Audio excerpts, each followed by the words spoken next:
Thank you so much for joining us today. We have Matt Larkin with us, and he's a testicular cancer survivor. And Matt, I just want to thank you for joining our show today. Yeah, no problem, Natalie. Glad to join. So, my first question is, and we just kind of sum it up.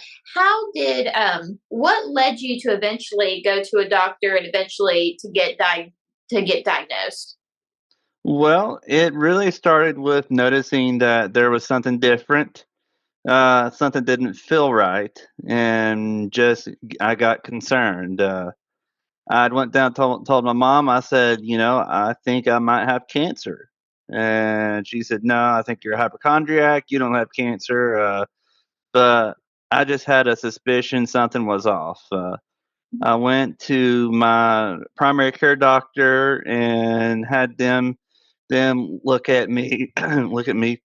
They scheduled an ultrasound, and then they went through that. Then I was actually at work when I got the call to go directly to the urologist office.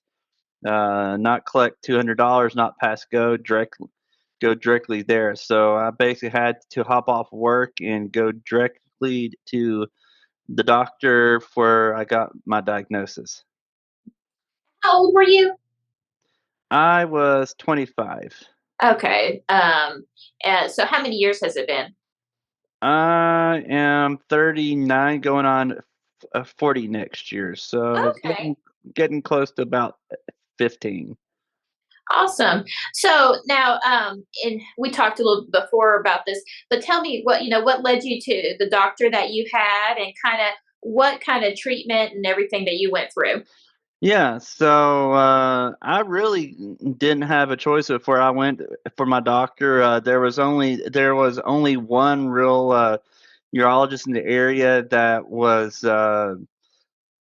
knew oncology stuff. So that was the doctor that I was directed to, and I was directed. God directed me to the right one because I went to the doctor. He said, I'm gonna cut pretty much straight to the chase, and we had already called my youth pastor in to be in there with me for comfort. He said, hey, you've got uh, testicular cancer. And next question was, when was the last time you ate? I said, well, I had a sloppy Joe at lunch. He said, well, you're coming in first thing in the morning for surgery. Mhm. Pretty immediate. If I hadn't ate, I would have been going into surgery that night. Mhm. Um, so I went through that. And by the way, let me preface this by saying all of this happened 15 days before I got married. Wow. Yeah. Yeah. So I was in the midst of getting prepared to get married, and I was fresh out of Bible college when all this started happening. Mm. So yeah, so I went through that. Went next day, had surgery. You get diagnosed with cancer. You pretty much feel like the world has rolled on top of you. So I went and I had my surgery. They cut the cancerous part out and sent it in for a biopsy, and we thought I was going to be clear, out of danger. Then a urologist came back and said, well, there is a 0.1% chance that some of the cancer cells may have gotten into your lymph nodes. Mm. So, so I had to come back, and ended up being after my honeymoon, like 4 days after my honeymoon. I had to come back and have major invasive surgery, uh, where I had to go and they had to cut out eighth lymph nodes out of my system, and 6 weeks recovery after that. Did, so was there cancer in there, or what stage did No, you? no. So they sent it back to pathology, and there was no further cancer after they did the surgery. So That's I awesome. was clear. So I was diagnosed around the end of May, and then by July 1st, I was declared cancer free. Awesome. Awesome. So, as you were saying, cancer is kind of a whirlwind and all sorts of stuff. What kind of advice would you give somebody who maybe was diagnosed with testicular cancer, a newly diagnosed patient? What kind of advice? Um, Um, yeah. So first thing is not the end of the world. It's a very curable cancer. It's really get in as early as possible. If you suspect something's wrong, don't be ashamed. Don't be embarrassed. Go and talk with your doctor.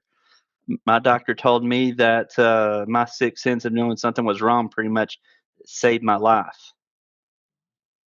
Uh, and just listen to what the doctor says, and just know that there is hope at the end of this process. what words of it? You gave a few. What's some other words of encouragement you could give somebody who was newly diagnosed with testicular Pray, cancer? pray, and rely on God. That was the only thing that really got me through. You don't think being age 25, anything like that was going to happen, but it happened to me. The cancer I had is a young man's cancer. It primarily happens when you're between teenage and in your 20s.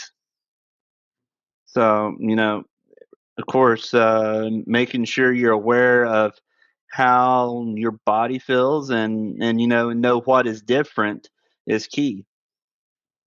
It's no different than as a female, if you had breast cancer, knowing what how your body feels and what's different, and if you feel something ain't right, go make that appointment right away and get checked out. You so much, for joining us, Matt, and just kind of Yeah, sharing some of your story. And for those who watched, I hope this blessed you. And if you know somebody who's been diagnosed with this type of cancer, just share it. It's a great opportunity to, encourage it others. And is. Matt, thank you again. I appreciate it. Yeah, no problem.